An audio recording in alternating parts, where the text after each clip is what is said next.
What's up, everyone? Welcome to the video. Today we're going to take a look at how to replace the battery in this Mitsubishi Outlander smart key remote fob.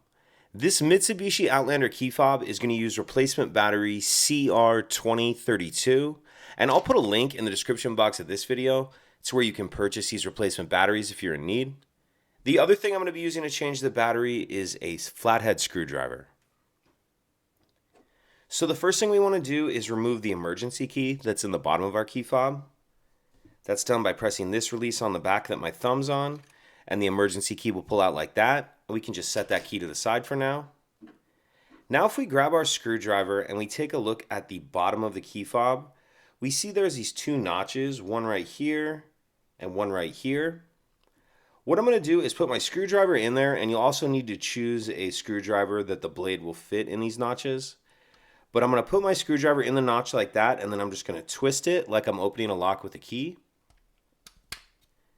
And you can see it starts to split the case apart. I'll come over to this side, same thing. And then once you get the case started like that, you can just pull it the rest of the way apart with your hands. And in the back half of the case, we see our battery right here. And I'll use my screwdriver just to help get it out of that holder. Then I'll grab my new battery, and you want to make sure that you're installing your new battery with the plus side down. And you can see there's this kind of little metal piece in there. That's the edge I'm going to start in first. So start that edge in, snap it down into place, and then we can snap the two halves back together, slide our emergency key back in, and that's it.